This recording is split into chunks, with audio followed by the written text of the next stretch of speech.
सरकार जहाको संग्रह करने भैलीडेट कर से खरीफ्र 20% धान आहरी संग्रह हो पारि नाही एवं एभली विषमय अवस्था ओडिशार चाषी कूल केबे अनुभव कर नथिले। 10 टंकार धान बिक्री करने जितेबाला चाषी मैंने दंडी पाली धरिकी बसिले से दिन राति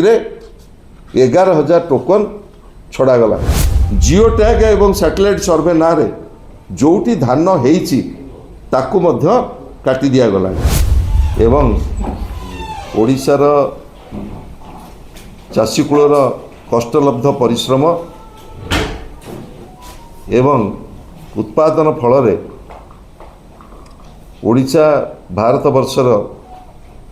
गोटे प्रमुख उत्पादनकारी राज्य हिसाब से आमे स्वीकृति 5 थर कृषि कर्मण पुरस्कार पाई। ये ओडिशार चाषी कूलर गोटे बड़ उपलब्धि कहले अत्युक्ति हम ना। मुझे कही रखा चाहे जेतेबेले ओडिशार चाषी कूल पाखरे मिनिमम सपोर्ट प्राइस नथिला 2003-04 मसीह चाषी जेतेबेले हाथ टेकी देइथिले उपरकू तत्कालीन मुख्यमंत्री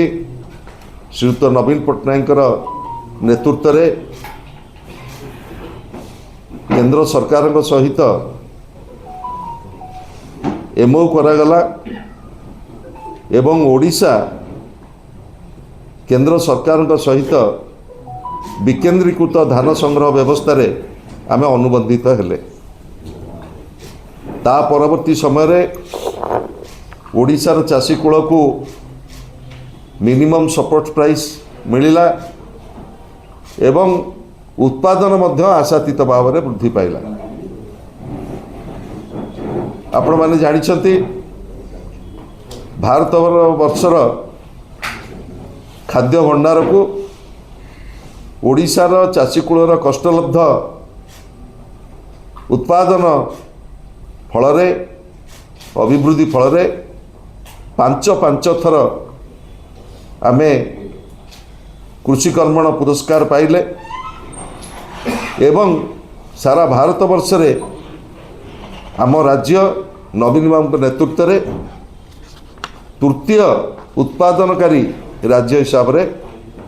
सम्मानित मध्य आमे होइछे। किंतु दुर्भाग्यर कथा डबल इंजिन सरकार आसिला परे निर्वाचन समय रे ओडिशार चाषी कूल को आश्वस्त करथिले आमे एमएसपी दबु ता सहित इनपुट सब्सिडी दबु जा फल रे ओडिशार चाषी कूल नूतन सरकार को आशीर्वाद करथिले। किंतु आज जो प्रकार भयंकर परिस्थिति सारा राज्य रे सृष्टि होईची ताको आपण माने 15 दिन धरी क्रमागत भाव में गणमाध्यम एक कथा छाई होकर रही। सबुठारु विषमय अवस्था 2024-25 खरीफ सीजन जो धान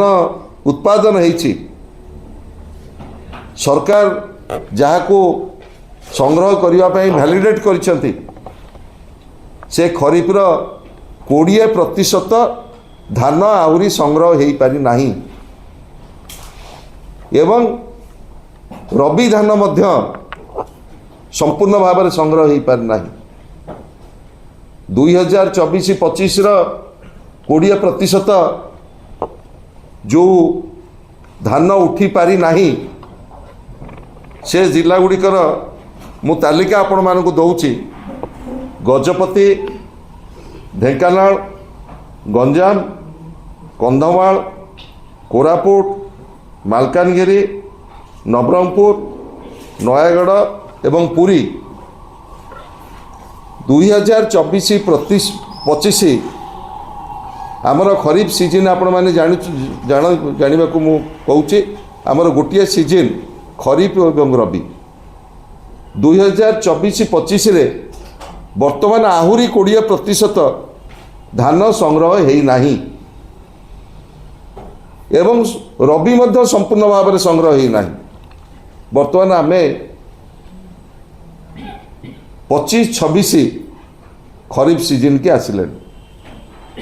ये 25-26 खरीफ सीजन नवेम्बर मासरे जेतेबळे पश्चिम ओडिशार संबलपुर बरगढ़ सोनपुर झारसुगुड़ा एवं आमर नुआपड़ा ये सब जिला गुड़िक जो डीएलपीसी बैठक रे आमर प्रत्येक वर्ष धान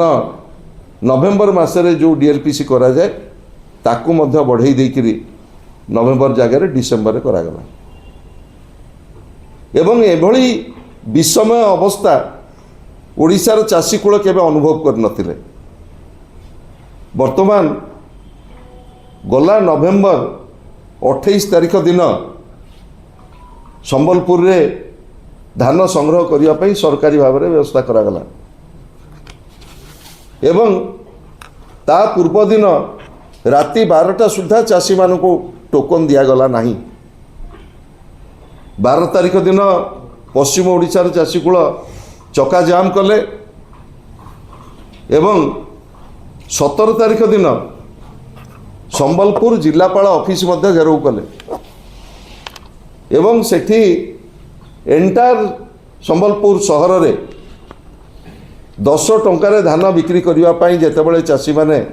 दंडी पाली धरिकी बसिले से दिन राति 11,000 टोकन छड़ागला। मुझे तथ्य ये आपण मानक दौची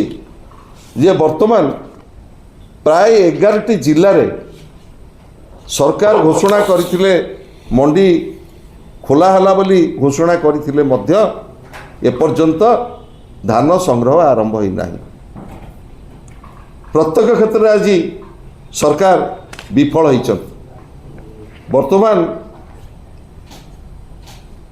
सरकार गोटे कथा संबलपुर रे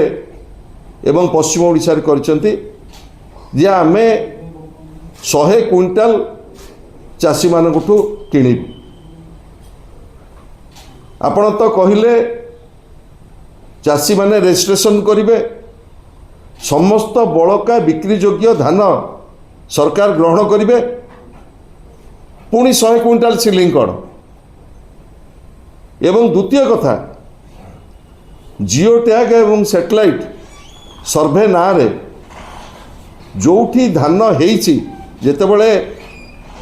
चाषी माने रजिस्ट्रेशन करूछंती तृणमूल स्तर रे गोटे व्यवस्था थिला समवाय विभाग एवं राजस्व विभाग जोगाण विभाग रो क्षेत्र कर्मचारी माने सेमाने सर्टिफाई करुथिले एप्लिकेशन उपरे एवं तापरे रजिस्ट्रेशन टाको वैलिडेट करा जाउथला। किंतु वर्तमान जिओ टैग एवं सैटेलाइट सर्वे ना रे जोठी धान हेइछि ताकू मध्य काटी दिया गलानी एवं ग्रेन एनालाइजर